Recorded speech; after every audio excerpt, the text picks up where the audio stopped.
natin, 2 oras na tayo dito. hanggang magsara sila dito. Pero ano, legit talaga to. Na waterproof. Ayan o. Ayan o. Kasi kung hindi to waterproof, nagmo-moist na to mga idol. Magmo-moist na siya. Pero hindi siya nag-moist oh. Ayan o mga idol. Kaya ako naghahanap ko ng mga relo na talagang ano, matibay sa ulan. Ito, recommended ko sa inyo kasi mura lang siya. Hindi naman siya gaanong ano, kasi kagaanong ano, yung maganda ba, yung mga goods quality. O sabihin natin class A, pero maganda siya kasi kahit ilublog mo sa tubig, mamili ka, original, hindi naman waterproof. Pag nilublog mo sa tubig, masisira. Ay dito ka na lang sa ano, class A na G-Shock. Pag nilublog mo sa tubig, ayan o. Sabi ni ate, may... Ito saan? Ilublob, asan? Asan? Wait lang. Asan? Ito mga idol o. May nilublob dito sila ate o. Ayan o. Oh my God o. Ayan yun. Magkano to te? Ate?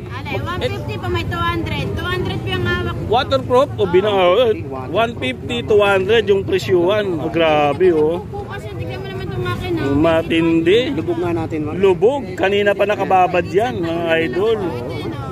Yun nyo ha. Nakababad yan ha. O, orasan natin. Mga ilang minuto. Kanina pa. Siguro kanina, isang oras na nakababad to mga idol. Malakas na ulan. Ayan oh. Galing oh. Ayan, sa mga naghahanap ng relo na waterproof, hindi lang siya water resistant. Waterproof talaga. Ayan, binabad na natin sa tubig ha. Ayan oh. Ayan. 150 to 200. Oh, ayan, natagal na halos mga ano lang. 1 minute. Oh. Kunin natin mga idol ha. Dapat pinasok na yan kung hindi waterproof. Ayan mga idol oh. Ayan ha, legit yan ha. Ayan oh. Nag-aanap pa mga idol oh. Working pa siya. Hindi nag-cloud, Oh, hindi siya nag-moist. Walang moist. Ayan oh. Kasi kung hindi siya waterproof, mag-moist yan. Oh. Walang moist ha. Ayan oh. Ito yung isa oh. Ayan oh. Oh, grabe no, matindi to. Oh, ayan. Sa halagang ano, 150, may waterproof ka ng relo. Oh, grabe oh. Ayan oh. Oh, yan ha. Ganito pa. Meron siya dito, mga pambabae naman.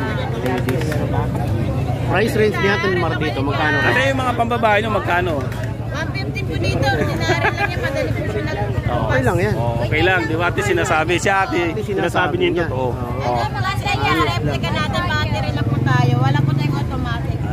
Mga replika, mga replika tsaka class A lang po. Rolex ang tatak. Oh, yan ha.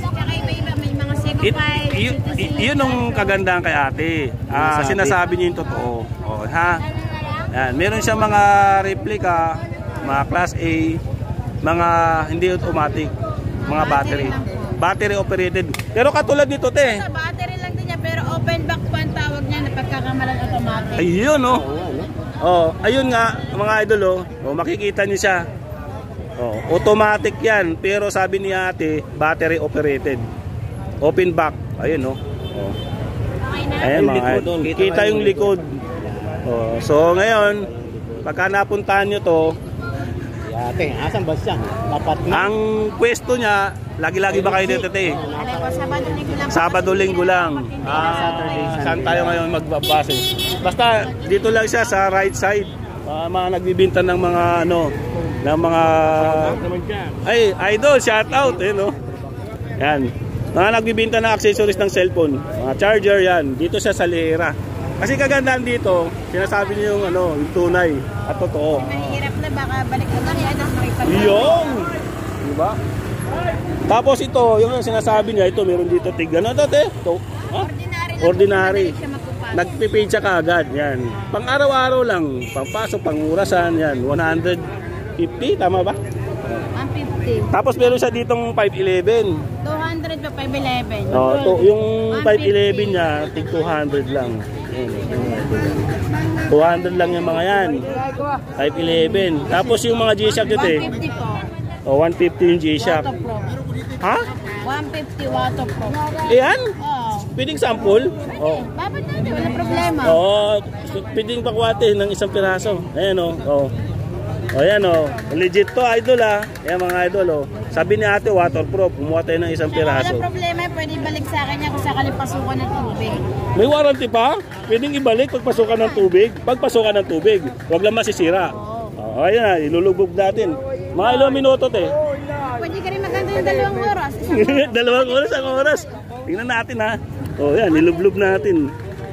Eh, legit yan ha. Ito yung kanina na binlag natin oh. Ayan oh, pinuha natin oh. Hanggang ngayon nandito pa rin. Halos 5 minutes na yata ito nakababad. Oh, ayan oh. 150 to 200. Ayan oh, tagal na oh. Hindi mo na lang 2. Galing no? Oh. Eh, oras na natin. 2 oras na tayo dito.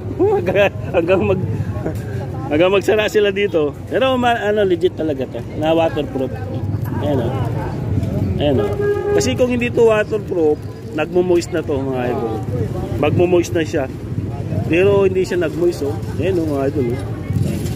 Kaya kung naghahanap ko ng mga relo na talagang ano, matibay sa ulan, ito, recommended ko sa inyo. Kasi mura lang siya.